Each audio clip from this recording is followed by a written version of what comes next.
All right, welcome to day 3. I just want to give you a quick recap of last night, day 2. We were basically chasing the sun. That last leg we had thought was going to be 2.5 hours. It ended up being about 4.5 hours, partially because of our mistake with the mapping it out. We were 2 hours out to begin with, and then you factored in all of the stops with the kids and the fuel stops, and then just the challenges of the hills and pulling with the truck. We got in about 11:15 to the park. We were welcomed by a very majestic, sort of menacing presence of the Grand Tetons. It was pitch black out, and yet you could see the silhouette outline of the mountains along the backdrop of a gray sky. You could see that they were covered in the white snow, and they just looked magnificent.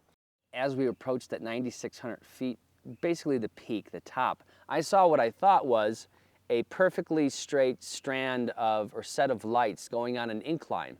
And my initial impression is we were in the mountains, it had to be some kind of ski lift or some ski hill lights or something like that. But as Tegan was looking at it, she realized pretty quickly, no, these lights are not attached to the ground. They're not just a few feet off the ground following the incline of a mountain. No, they were up in the air.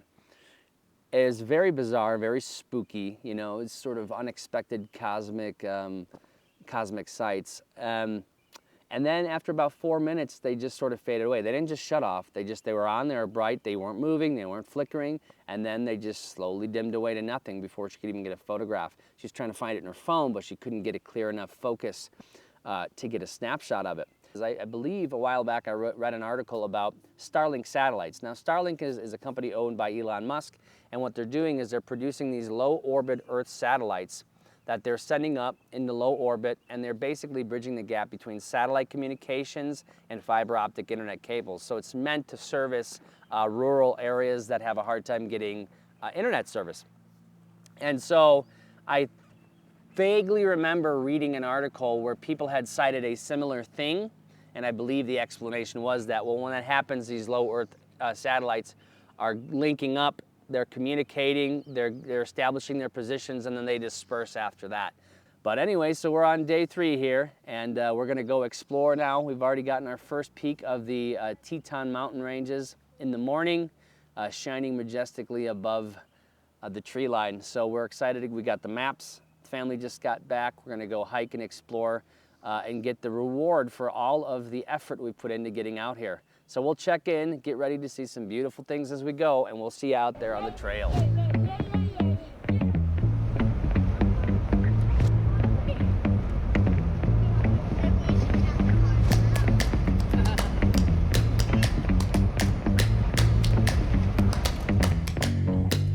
So explain to us what we're looking at here, Tegan.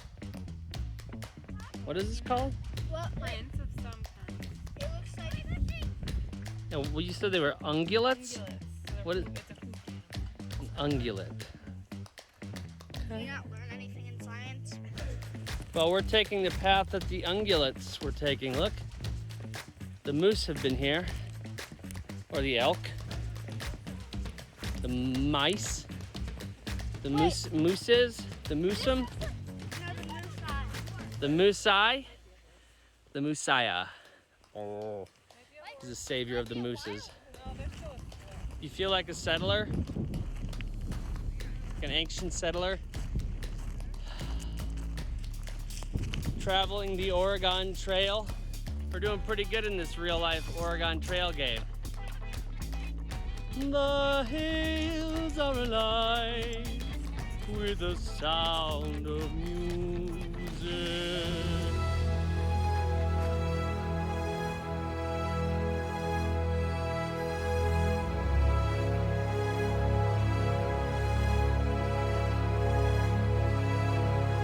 You see, my dear. Well, that was actually a lot of fun. So we deviated from our course off the pathway, walked into the lake beds, then came back, and you obviously saw coming up an incline, we were not expecting to see it open up to another lake bed. So 2 lakes separated by a path in between. Got that other beautiful time lapse. Oh, those time lapses are just lovely. The contrast and the colors of the mountain and the water and the green, it's so beautiful. Tranquil, and it's nice just to be quiet and sit there for a few minutes and enjoy the view. What a nice, rewarding hike. And in this case, it didn't even require that much energy of us. So high return hike for sure. Now, look at my shadow.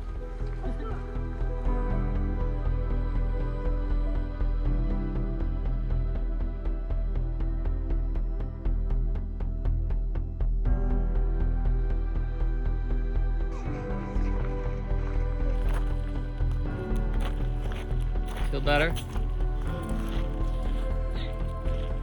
I'll let you do it.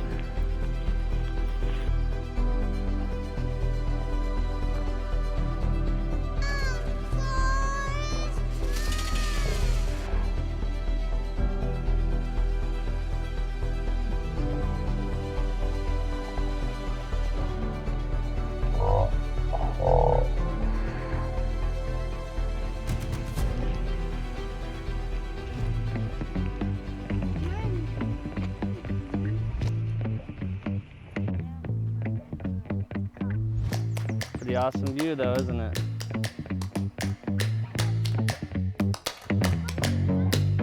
Folks, so here we are, we made it to Jenny Lake. Anyway, we're here, we got all the gear prepped. We're gonna go walk around and explore a little bit and see this beautiful, beautiful view. See how close we can get to the mountains. So, welcome to Jenny Lake. Crazy, we're here in a snowy mountain in May. Yes, snow in May.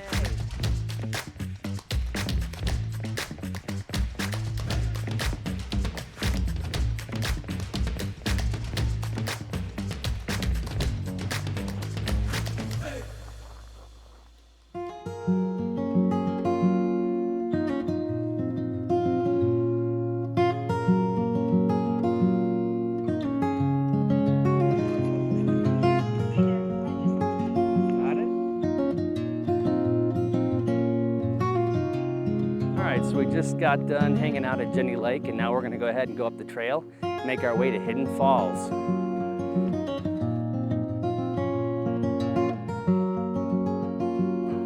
We're here in the middle to the end of May, and we're still encountering some snow along the way,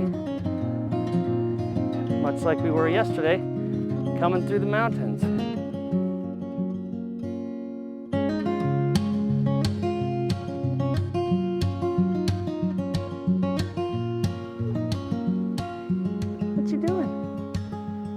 I bet you he's eating bugs right there. He doesn't even care that we're here. Because of that, look at him. Hi, little guy. Hello.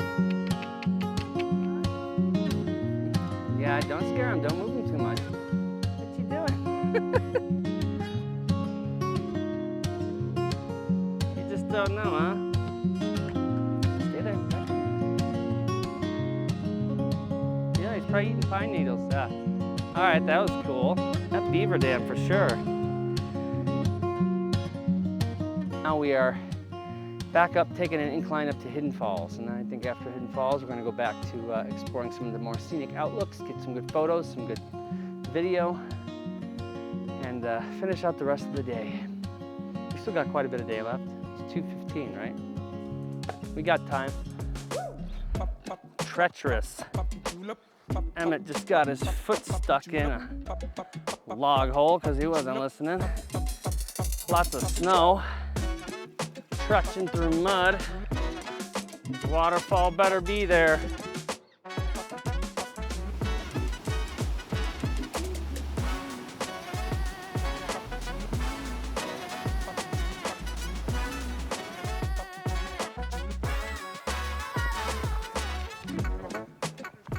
All right, so we just got back from a hike, long hike.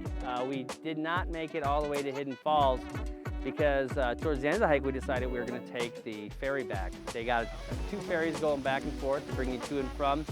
And with the kids and the challenging parts of the hike, we decided just to take the boat ride back.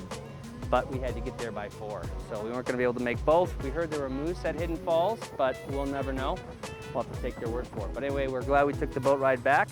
And now we're gonna go back to the campsite and get some chow. How do you guys feel? You guys tired? What a great hike at a beautiful location. Teton National Park. Teton National Park, sorry. All right, that's good, pretty good. Now Tegan, run. Cut off. Yes. Sit.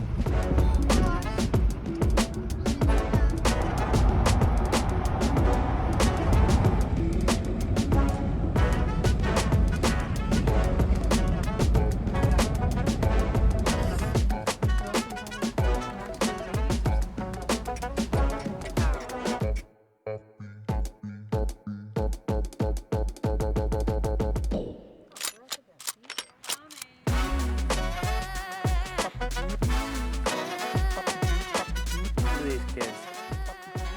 Living it up. Playing in the Snake River Creek. Just east of the Grand Tetons. What a good time.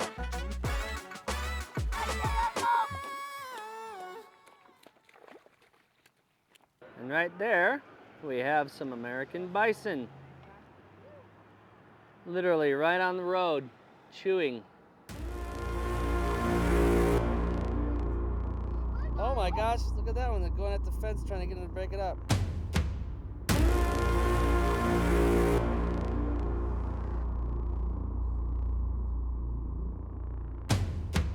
Oh, good one.